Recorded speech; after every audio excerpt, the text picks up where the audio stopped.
I am thrilled to welcome Kim Basinger to a conversation about big love and stewardship. And Kim, welcome. Thank you. So would you tell us quickly what brought you to St. Luke's? Well, Ed, actually, you brought me there. A number of years ago, before I moved to Atlanta, I used to, a lot of times in the middle of the night when I couldn't sleep, I would pull up your sermons from All Saints on YouTube and started watching your sermons and really enjoyed those. I can probably tell most of your stories as well as you can. But anyway, after I moved to Atlanta and happened to move in with my sister at the time, I learned shortly after that you were the interim rector at St. Luke's and couldn't get there fast enough. So that's how I ended up at St. Luke's.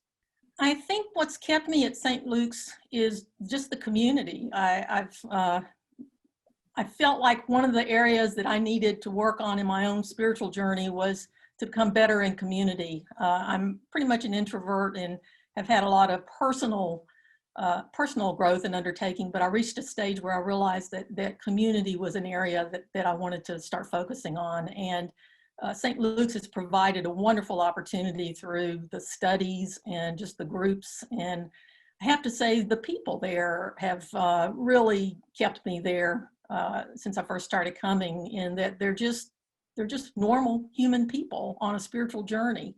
And I appreciate that. And I appreciate the inclusiveness and the diversity and just everything about it, and the opportunity to experience your tenure there as well.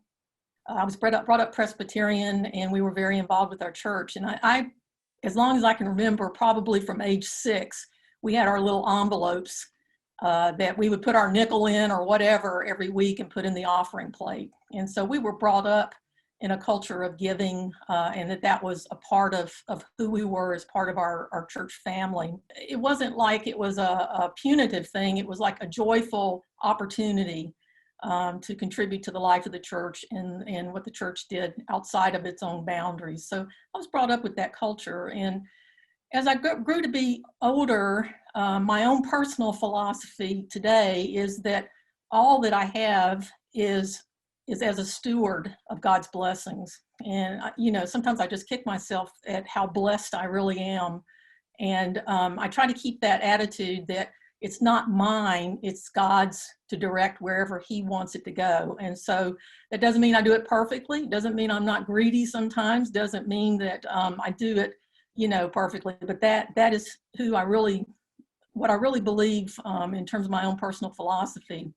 And with regards to how much to pledge or what to pledge, I try to do that prayerfully, really put it before God. And, I think God has such a sense of humor, because undoubtedly when opportunities arise to give, not just pledge-wise or otherwise, I'll come up with a number in my head and He almost invariably will double it. When I think of big love, I think it actually reflects a way of being in the world. And, how we choose or how we desire to be in the world, because I think all of us would love to exhibit generosity, big love, kindness, as a regular part. And we, as humans, struggle with that mightily a lot of times. But like I said, in a nutshell, it's how do I want to be in this love? And in this world, my way of being in this world. And I think a huge part of that, Ed, again, goes back to you, especially in your book and in your teachings, which is learning to come from a place of love and not fear, because fear is so often so detrimental to our ability to move forward and to be who we want to be, or I guess I should say, who our true selves are. I think that if you are benefiting from the community of St. Luke's and are as enthusiastic about the big love exhibited there and the opportunities to be in this world, then you want to give. It's an easy sell from that standpoint, because it's a joy. I know when I have the opportunity and I give, I feel joyful and I feel privileged to be able to do that. So in terms of hard sell, I think I'd just say it makes me very happy, and I don't think you'd ever regret it. You can never outgive God. And you know, and I think that you'll never regret giving, but you'll always regret if you had an opportunity and you wished you had and you didn't.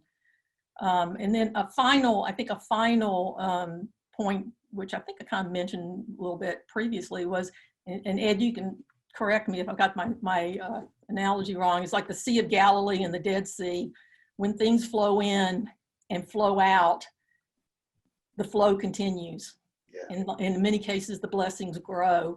But if you just go into a Dead Sea and you hold on so tightly out of a fear of scarcity or fear in general, then it's dead. You know, you come into a Dead Sea. So I think that that's a part of my philosophy of giving as well, is keep it going, because the more you give, the more it generates, and generates life and opportunity, and it's joyful. It makes me joyful to do that.